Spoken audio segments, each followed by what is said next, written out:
السلام عليكم ميزابوني، مرحبا بكم في قناة تفاتيف أم ذاكر. في الفيديو تاع اليوم راح نحاول نوضح لكم بعض المشاكل اللي قادر يصراو لكم لما تخدموا بالريزين. فضلا حبيباتي ما تنسوش ديروا لي لايك واشتراك في القناة، وايضا خلوا لي تعليقاتكم اسفل الفيديو هكا، وزيدوا بارطاجيو لا فيديو هكذا باش تعم الفائدة للجميع ليا وليكم ان شاء الله. في الصورة هذه او في الفيديو هذا البنات راح نوضح لكم، شوفوا معايا واش دارت مولات للخدمة هذه. راحت خلطت كمية كبيرة من نوعية معينة من الريزين، كيما بيربوكس وكيما تيكناشا. هذه النوعية يا البنات راح نحكي لكم عليهم فيما بعد. هذه الطفلة خلطت كمية كبيرة من الريزين وحطت الورد تاعها في المول كيما راكم تشوفوا، وحطته مباشرة فوق الورد بسمك كبير كيما راكم تشوفوا. هاوليكم واش صرا لها. صرا تفاعل سريع، تصلب سريع للريزين اللي ادى الى تلف الريزين بحد ذاته، وتلف الورود الموجود لداخل. هنا درك الخدمه هذه ما عادت صالحه ابدا. وكما راكم تشوفوا هذه الخدمه هذه قادر حتى انها تطلق غازات، وقادر حتى تحرقك في يديك. اللي كنت قيسي الريزين وهي بهذه الحاله راهي قادره تحرق لك يديك، لانه راهي بدرجه حراره كبيره. باش تتجنبوا الخطأ هذا البنات، اول حاجه لازم تقراو الورقة أو المثبتة في علبة الريزين. هذيك العلبة البنات راح تعطي لكم السمك اللي ما لازمش تتعديه باش تخدمي بالريزين. وش نقصدو بالسمك اللي ما لازمش تتعداوه أثناء العمل بالريزين؟ المقصود أنك لما تفرغي لا ريزين تاعك في مول، يكون الارتفاع هذاك تاع المول مثلا عندك 10 سنتيم، وانتي الريزين تاعك في لافيش تكنيك تاعها كتبولك بلي ما لازمش تتعداي 2 سنتيم. ما تقدريش تفرغي تخلطي كمية كبيرة وتفرغي هذاك الريزين كامل في مول تاع ذات سمك 10 سنتيم. لازم عليك انك فقط تفرغي كمية حتى توصلي 2 سنتيم وتحبسي هكا باش ما يصراش هذاك التفاعل.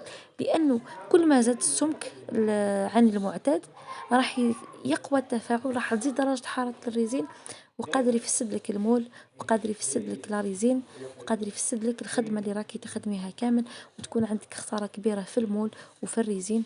وهذا الشيء ما يتعوضش. كيما على بالكم الريزين راهي غالية بزاف.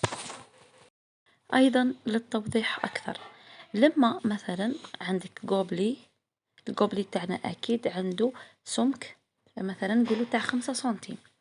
انتي كي تخلطي كمية من الريزين في القوبلي تاعك وتخلي هذاك الريزين مدة تاع 10 دقائق ل 15 دقيقة، وباستعمال ريزين اللي ما لازمش تتعدى 2 سنتيم.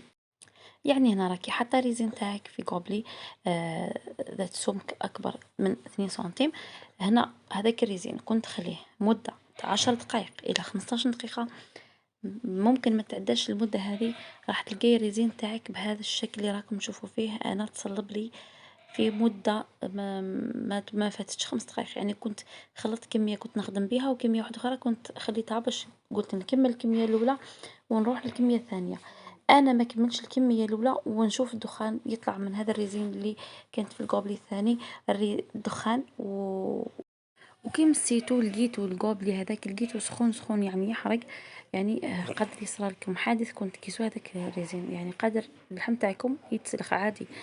وثاني حاجه تصلب، الريزين تاعي صاير يفسد لي، تصلب ودار لي كيما هذا، دار لي فقاعات، و هذاك رميتو. النصيحة اللي راح ننصحكم بها، أول حاجة لما تشريو لا ريزين تاعكم لازم عليكم تقراو لا فيش تكنيك تاعها ولا الوثيقة اللي جاية معاها، هكا باش تعرفوا على لا ريزين تاعكم وعلى نسبة الخلط تاعها. وأيضا راح تتعرفوا على السمك اللي ما لازمش تتعداو في وجود هذا الريزين.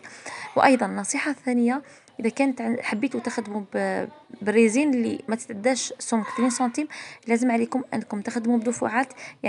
تخدموا بدفعة واحدة، أنكم تخلطوا كمية وتحطوا سمك ذات 1 سنتيم ولا 2 سنتيم، بعدها تخليوها تتصلب وتزيدوا المرحلة الثانية تخلطوا ثاني كمية بنفس هذاك السمك وتحطوه في المول تاعكم حتى توصلوا للسمك اللي حبيتوه نتوما.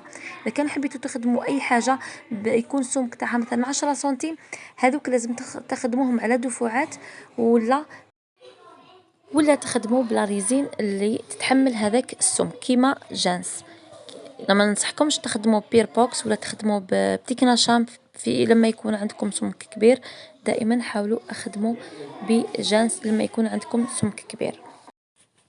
نتمنى انه الصورة تكون واضحة والشرح يكون مفهوم. خلوا لي تعليقاتكم على تساؤلاتكم كامل اللي حبيتوهم، والشي اللي حبيتوا تعرفوه نجاوبكم عليهم في فيديو هكا، ونحكي لكم اي حاجة نعرفها بإذن الله.